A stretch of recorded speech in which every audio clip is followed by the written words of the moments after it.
السلام عليكم ورحمة الله وبركاته. أهلا هواة ومتابعين في الدنيا حكايات اليوتيوب، أهلا وسهلا بكم.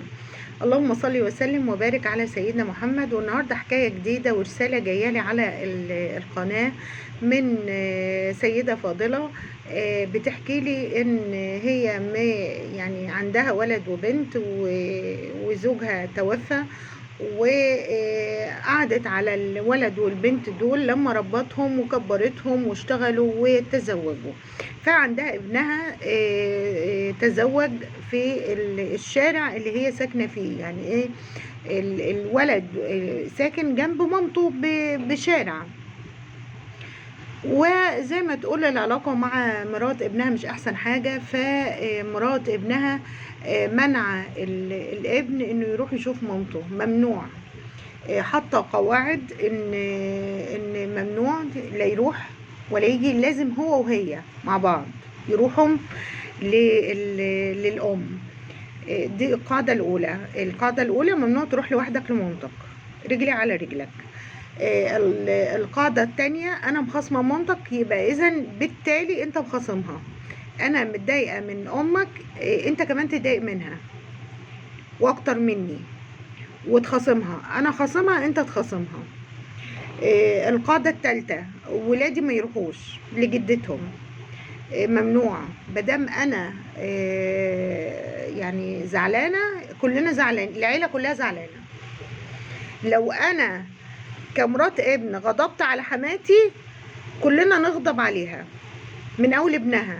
وفعلا الست بتشتكي ان ابنها مش بيروح لها خالص، يعني حتى وهو راجع من الشغل مثلا، ولا حتى من ورا مراته، يعني فعلا ما بيروحش تماما. بتقعد بالشهور ما بتشوفش ابنها، بتقعد بالشهور. الست بالدموع بتحكي، بالدموع بتحكي. انا هقول لك على حاجه، يعني بص، انا هوجه كلامي للابن. انت اساسا مش راجل، عارف؟ انت لو راجل، يعني الرك على التربية والأصل. لو انت راجل ومتحكم وشخصيتك قوية، مش هتقولك ممنوع تروح لمامتك، مش هتقول. لو انت راجل ما هتعملش كده من الأول. يعني هي مخصمها، انت كمان مخصمها. هل يعقل ان ام تعيط بالدموع عشان ابنها ما بيروحش شهور، عشان الهانم في البيت زعلانة؟ يعني الهانم زعلانه، انا كمان زعلان. طب دي امك، لا ما تروح لهاش. طيب ولادي لا ما يروحوش. طب لا زعلانه، يعني انت حضرتك زعلانه كلنا نزعل. اولا انت مش راجل. ثانيا كل دمعه هتنزل من امك هتنزل تحرقك دنيا واخره، دنيا واخره. تمام. ثالثا لازم تفصل الام، ما تقارنش بالزوجة خالص. يعني خلي ميزانك كده دايما مظبوط بين زوجتك وبين مراتك، بين زوجتك اسفة وبين امك. مفيش حد في الميزان يتحط قصاد الام تماما. يعني ربنا سبحانه وتعالى قال وقضى، بسم الله الرحمن الرحيم، وقضى ربك الا تعبدوا الا اياه وبالوالدين احسانا. في واو عطف بين الاتنين بعد عبادة ربنا، الوالدين. ما بالك دي امك سهرت تعبت ربت عشان مراتك الهانم، عشان الهانم زعلانه منها، فكلنا نزعل منها وحضرتك يتنبه عليك. انا عايزه اقول لك انت مش راجل. انا عايزه اقول لك ربنا هيقعدهولك في ولادك. انا عايزه اقول لك كل دمعه تنزل من مامتك عشان انت فضلت زوجتك عليها، هي هتنزل تحرق في امك، هتنزل تحرق فيك. حتى البركة هتنتزع من حياتك.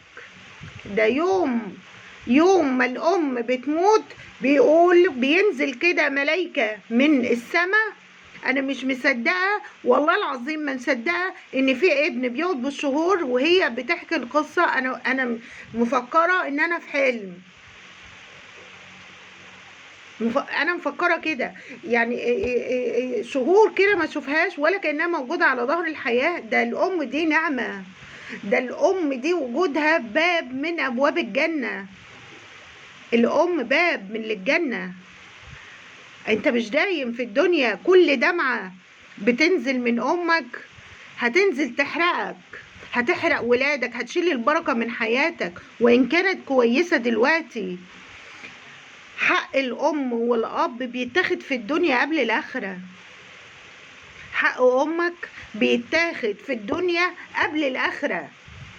بتشوفه وبتشوف ظلمك ليها في الدنيا قبل الآخرة. بتنتزع البركة من حياتك، بتشيل محبة كبيرة، بتشيل حد يفضلك انت عن نفسه من حياتك، بتشيل دعوة توصل لرب العالمين وتستجاب من حياتك.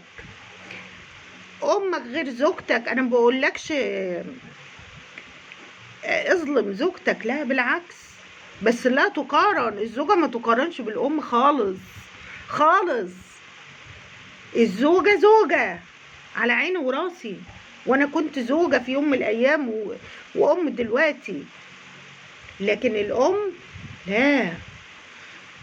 صدقني كل دمعة بتنزل من عينيها وكل يوم بيعدي لما الأم بتموت بتنزل الملائكة كده من السماء: ماتت من نكرمك لأجلها فاعمل صالحا نكرمك لنفسك. الست يوم ما هتموت، الست دي يوم ما هتموت هينزل الملائكة يوجهولك الكلام ويقولك: ماتت من نكرمك لأجلها اعمل صالحا نكرمك لنفسك. الأم لا تقارن بحد، مفيش زيها حد. اوعى تعيش حياتك على حساب زعل امك، اوعى تعيش حياتك على حساب غضب امك. الرق عليك انت. لو انت راجل هتعرف ازاي تتحكم في زوجتك ان هي تحترم امك. لو هي ما احترمتش امك من الاول وعملت انت قيمة لاهلك من الاول مش هتعمل قيمة ليك. مفيش ليك قيمة من غير اهلك، مش هتعمل لك مين هيخاف عليك اكتر من امك؟ مين هيحبك؟ يعني هي مراتك هتحبك اكتر من امك؟ لا طبعا، لا طبعا. وانا برضو مش بقول ان انت ظلمها، لا ابدا ابدا، بس اعدل، خلي الكفة عادلة. والزوجة لا توضع في كفة الام ابدا، ايا كانت. الزوجة حاجة والام حاجة. يا ظالم يا ظالم. وظلمك لأمك هتشوفه في حياتك، وهعد لها، اقسم بالله اعد لها في ولادها. اللي هتعمل كده النهارده في حماتها هيتعمل فيها بكره. اعدلك عملك، اعدلك وحسابك موجود. قطعتي صلة رحم ليه؟ عشان سيادتك زعلانه ما تولعي. وانت هتسمع كلام مراتك النهارده هتخش جهنم بكره. هي لو قلت لك قطع امك بتدخلك جهنم حتف وبئس المصير. هي بتدخلك جهنم كده على طول من غير حساب، على طول كده. في ناس بتدخل جهنم على طول. ما كانش ربنا سبحانه وتعالى جعل العبادة وعطف بعدها بالوالدين إحسانا، في واو عطف في النص بعد عبادة ربنا على طول.